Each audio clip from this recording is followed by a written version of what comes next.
Muy buenas noches, bienvenidos a Condec Medicina Inteligente.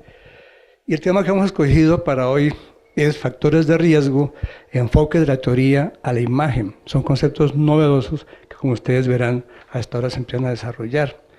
Pero yo quiero empezar diciendo qué es la medicina.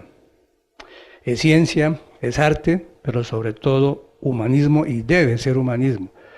La medicina es anterior a los seres humanos, es tan antigua como el dolor, y acaso tanto como la vida misma.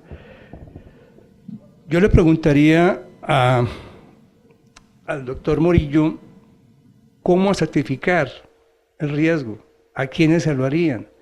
¿Existe algún score, alguna tabla, mejor una que otra? Ese es tu tema. Bienvenido, por favor, ilústranos.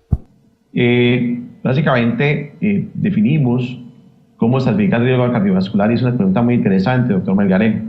En la actual definición, en el síndrome metabólico y en todos los trastornos implicados en el síndrome metabólico como tal y el factor de riesgo cardiovascular, pues hay una sobreexposición a factores importantes como resistencia insulínica, obesidad, pero todo esto asociado adicionalmente a factores de riesgo cardiovascular muy claramente como diabetes y la incrementada mortalidad de la enfermedad cardiovascular, teniendo en cuenta infarto de miocardio y eventos cardiovasculares como tal. Entonces ya sabemos qué factores modificables, no modificables, esto lo sabe todo el mundo, pero hay que insistir que la gente tiene que saber qué pacientes debemos entender, que esa es parte de la mortalidad. El paciente con dilipidemia claramente dicho, un paciente hipertenso, el que fuma, y cada vez tenemos pacientes con más lesiones endoteliales, teniendo en cuenta que el tabaquismo es un gran destructor del endotelio, los factores HFA1 y todos los factores que producen hipoxia celular cada vez tiene un papel más relevante en la presencia de daño endotelial de los pacientes y mortalidad cardiovascular temprana. Acordándonos que cada vez que fumamos tenemos un 35% más riesgo de mortalidad por infarto por año. La obesidad, el sedentarismo y definitivamente factores como el sexo masculino. Yendo un poco a la historia, desde un punto de vista de cuál es mejor y cuál es el definitivo y cuál es el que nos ha permitido tener mejores elementos para saber cuáles son de riesgo los pacientes, pues desde el estudio de Framingham, en 1988, cuando se comenzaron a sacar las guías del National Cholesterol Education Program en su panel, pues el 1, el 2, el 3 específicamente, y algunos estudios ya muy robustos en los datos puntuales como el WOSCOP, el CARE, estudios como el OLHAT, donde vemos que definitivamente hay recomendaciones cada vez más intensivas respecto al uso de terapias estatínicas, medidas de prevención, factores de riesgo, que cada vez un papel más importante en los pacientes. Si vemos esta primera publicación de Kennel en 1961, ya se te estaba hablando acerca del factor importante del concepto de los risk factors como determinantes en la mortalidad y morbilidad de los pacientes. Vemos que factores como la edad, el sexo y la hipertensión han tenido un factor relevante desde mucho tiempo atrás. Aquí vemos los datos acerca de Framingham, una pintura interesante respecto a esta población. Vemos que el riesgo de Framingham, el risk score, en sus etapas iniciales, 1998, cuando comenzamos a hablar de factores de riesgo como un factor predictivo, el riesgo absoluto de enfermedad cardiovascular, efectos cardiovasculares, pues tenía factores destacados y nosotros lo utilizamos por muchos años.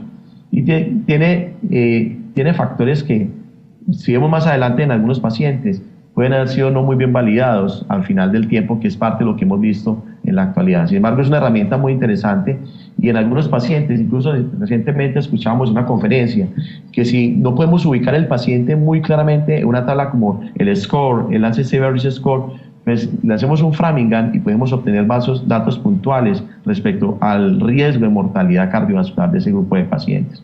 Yendo un poco más adelante, entonces, ¿cuál es el impacto de la utilización de los diferentes scores en el cálculo de riesgo cardiovascular? Definitivamente, como les decía inicialmente, es bastante complejo y no todos los pacientes se pueden estratificar de manera adecuada, y a no todos les cae la misma guía.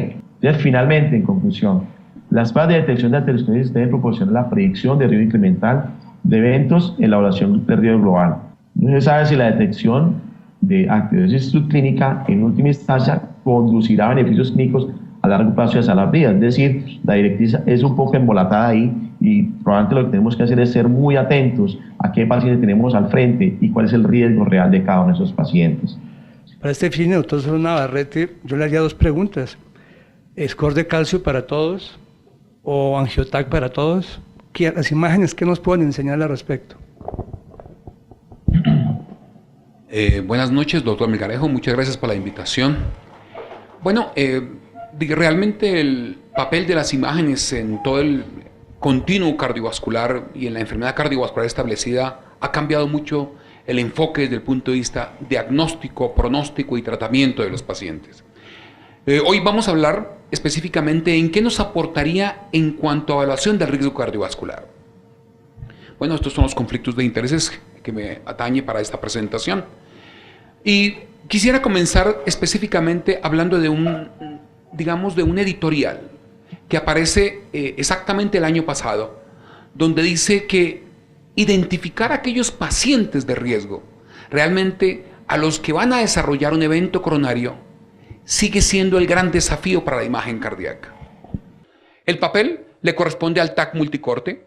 Esta técnica relativamente reciente de desarrollo ha permitido que con una scan de todo el sistema cardiovascular, específicamente enfocado en el músculo cardíaco, podamos detectar anomalías estructurales no solamente de las arterias coronarias, sino toda la estructura, y podemos tener técnicas de reconstrucción que permite no solamente evaluar la parte anatómica, sino también la parte funcional y la parte volumétrica. Entonces miren ustedes que tenemos elementos con el TAC multicorte que nos permitiría evaluar desde el punto de vista anatómico y funcional el aparato cardiovascular. ¿Qué pasa cuando nosotros en el TAC multicorte encontramos lesiones arterioscleróticas? Miren ustedes, realmente la tomografía y la presencia de arteriosclerosis se puede relacionar con eventos cardiovasculares.